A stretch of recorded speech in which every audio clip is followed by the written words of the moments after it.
Thanks, Nick, for the introduction. Good afternoon, everyone. I'd like to start by acknowledging the traditional owners of the land on which we meet today, the Gadigal people of the Eora Nation, and pay my respect to elders past, present and emerging. So I'm really happy to be here today to speak to you about Cancer Australia's Lung Cancer Framework, which is a national resource that was released this year in April to advance best practice lung cancer care in Australia. Sorry about that. So one of the main questions is, why focus on lung cancer? Why do we need to advance best practice lung cancer care?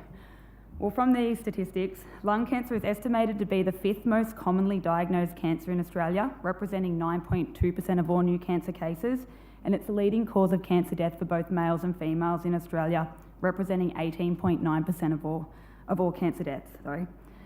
Lung cancer is also the leading cause of cancer burden in every state and territory, representing 19% of the national cancer burden, and has poor survival outcomes, with only 16% of those diagnosed with lung cancer surviving at least 5 years, compared to 68% for all cancers combined.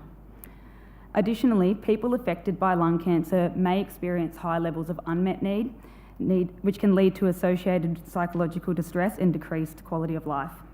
So from looking at this data, we can see there is definitely room for improvement in lung cancer outcomes. So really the question is more likely to be asked would be, why not lung cancer? The Lung Cancer Framework, it aims to improve the outcomes and experiences of people affected by lung cancer by supporting uptake of Cancer Australia's principles for best practice management of lung cancer in Australia. And I'll refer to those as the principles because it's a bit of a mouthful. The Lung Cancer Framework is a national resource for health professionals and service providers who are involved in the care and treatment of people affected by lung cancer, and it provides evidence-based best practice information, strategies, tools and resources to support local adoption of the principles in the delivery of best practice lung cancer care. The Lung Cancer Framework has been informed by a program of work undertaken by Cancer Australia from 2012 through to 2018, and importantly, the content of the framework aligns with the optimal care pathway for people with lung cancer by complementing the key principles and practices identified in the OCP to guide the delivery of consistent, safe, high quality and evidence-based care across the lung cancer continuum. So as mentioned previously, the Lung Cancer Framework aims to support the uptake of the 5 principles. Now I know they're numbered here 1 to 5, but in reality there's no order to the principles as they can apply across different points across the lung cancer continuum. The principles are patient-centred care, which means that the patient with lung cancer and their carers are the focus of best practice lung cancer care. Timely access to evidence-based pathways of care, which means best practice pathways are in place to support timely diagnosis and staging of lung cancer, and timely and appropriate treatment, supportive follow-up and palliative care. Multidisciplinary care, meaning that this becomes the standard of care for all lung cancer patients. Coordination, communication and continuity of care, meaning that all relevant health professionals, including GPs, provide coordinated delivery of care across the lung cancer continuum. And data-driven improvements, meaning that lung cancer data is collected, monitored and reviewed regularly to support continuous improvement in the delivery of best practice care. So as I mentioned, the framework has been informed by a program of work undertaken by Cancer Australia from 2012 through to 2018, and this program of work was supported by a robust governance structure which included advisory, reference and steering groups, and it's actually nice to see some faces out there from our advisory groups. The program of work included, firstly, the development of the principles as part of the best practice approaches to the management of lung cancer in Australia project. The principles were developed through a review of international and national literature on patterns of care and best practice models for the management and care of people with lung cancer, as well as findings from health service and consumer consultation that highlighted variations in care, approaches to lung cancer service delivery, and experiences of people affected by lung cancer. Next, the Lung Cancer Demonstration Project, which had 4 health service collaborations across Australia. We had one from Western Australia, one from New South Wales, one from Tasmania and one from Queensland, who demonstrated the delivery of lung cancer care according to each principle across a range of different service delivery settings. They also identified key factors contributing to the uptake and ongoing use of the principles.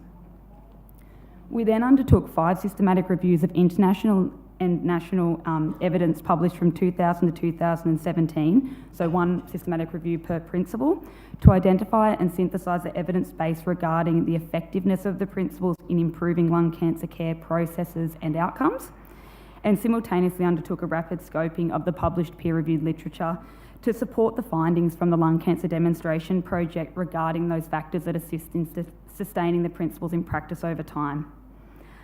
So the quantitative and qualitative evidence from this program of work was then combined to inform the development of the lung cancer framework. We then released it on the 4th of April at the National Lung Cancer Summit, which brought together 86 delegates across multiple disciplines to really share and adopt innovative and multi-level strategies that they'd used in their practices to support best practice lung cancer care.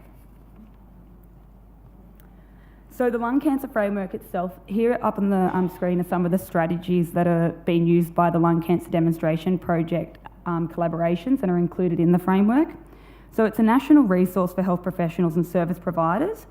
It identifies and describes the elements of each principle and how this relates to improving outcomes and experiences for people affected by lung cancer. It provides evidence as to why the principles matter, and it shows the whole of health impacts that implementation of the principles has, giving specific examples of what improves at the consumer, service and system level. It also provides evidence-based best practice strategies, tools and resources that were used by the collaborations, as I mentioned, to support local adoption of the principles in routine lung cancer care. So for example, with the Lung Services Patient Information Guide, this was a strategy used from the Sydney collaboration. It was developed so that people in regional areas would be able to more easily navigate the Sydney services at the RPA hospital. And it had consumer level impacts of helping to reduce patient anxiety from knowing what to expect when they actually went to Sydney for their services. It also had service level impact, through enhancing the information that the services were actually able to provide to their regional patients, as well as a system level impact of improving the partnerships between the metropolitan and the regional centres, which was associated with a shared understanding of what information the patients need across those settings. So overall, this is actually a picture from our National Lung Cancer Summit. So overall, the evidence-based approach to the development of the framework and its principles, it identified ways to improve the healthcare system and achieve better outcomes for those affected by lung cancer. The embedding of strategies to support implementation of the principles, which are responsive to local context, structures and systems, was key to enabling sustainable improvements in national lung cancer control. And a coordinated approach to the delivery of the National Lung Cancer Summit supported those involved in lung cancer care to share and adopt innovative and multi-level strategies to continue to advance best practice lung cancer care. So we really hope that the uptake of the lung cancer framework across Australia will help to inform and support efforts at the local level, health service and system levels, to ensure that the provision of best practice care and the right care at the right place at the right time is in place, and ultimately helps to improve the outcomes and experiences for those people who are affected by lung cancer in Australia. Thank you.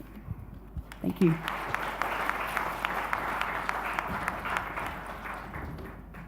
Thanks, Letitia. So yeah, we've got the mic in the middle. If there are any questions, Sorry. Letitia, you're a natural. Letitia told me before she presented today she hadn't presented before at all, so you've done very well. Any questions? I've got a question. I think did you have Victoria and South Australia involved, or were they in the demonstration project? Not in the demonstration. Oh, sorry. So not in the demonstration project itself. So we went out.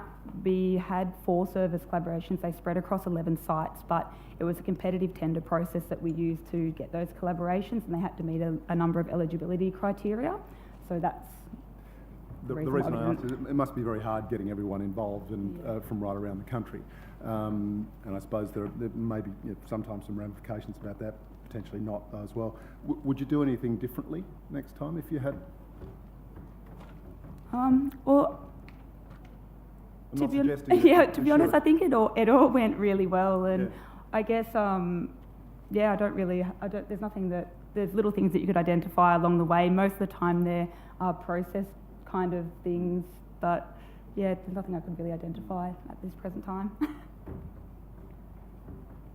Any other questions? Okay. Thank Letitia.